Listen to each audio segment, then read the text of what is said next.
There is nothing dearer than one's native land and one's father's house.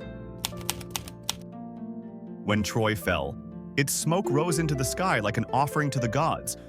But amid the fire and ashes, not all the victors found their way home. The wisest of them, Odysseus, Lord of Ithaca, stood on the seashore and gazed into the boundless blue, where the waves, like fate, changed every moment.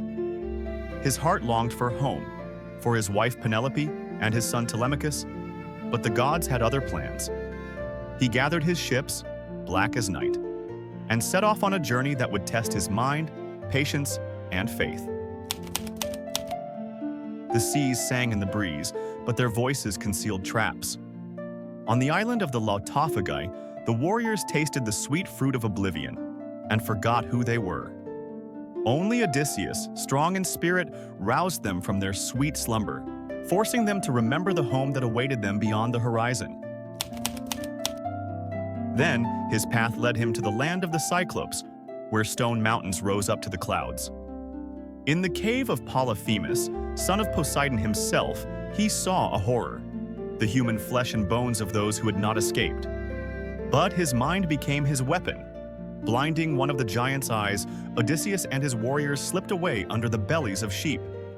Poseidon's wrath has been a shadow behind him ever since, and the sea has known no peace while he has sailed upon it. The ships drifted to the island of Aeolus, Lord of the Winds.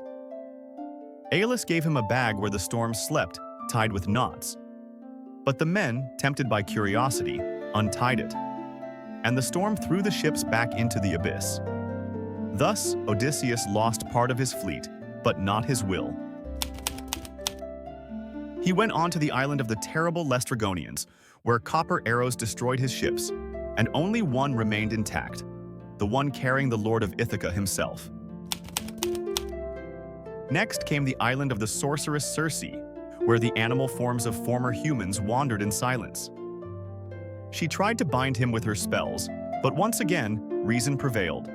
And even here, amid the treacherous calm, he learned the way to the underworld to hear the prophecy of the dead seer Tiresias.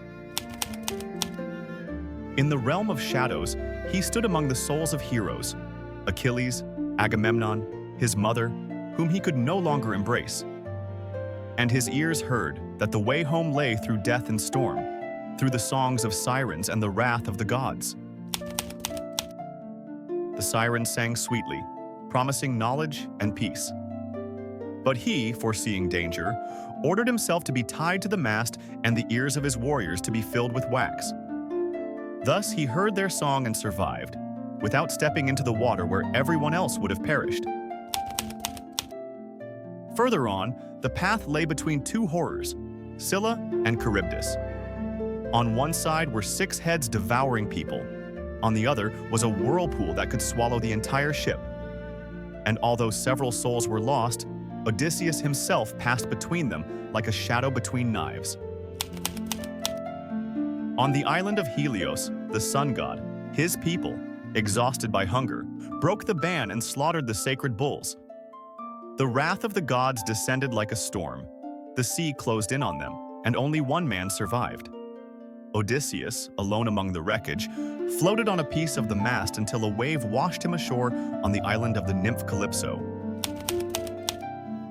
She fell in love with him, offering him immortality and eternal love, but the hero's heart was set on Ithaca.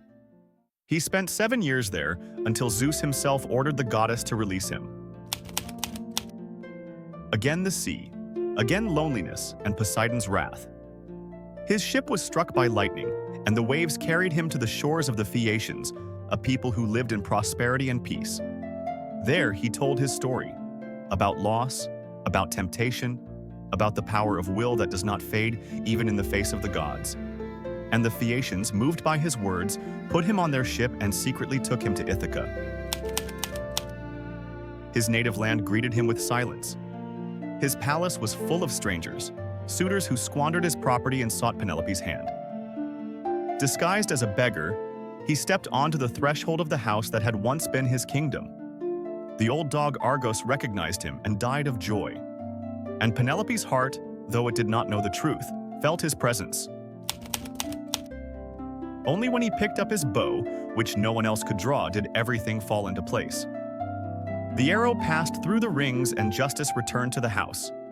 The suitors fell at his hand like shadows fleeing the dawn. When it was all over, he stood on the threshold of his home, between the past and the future. The sea was still roaring somewhere in the distance, like a memory, like a test, like a symbol of the endless journey of a man longing for home.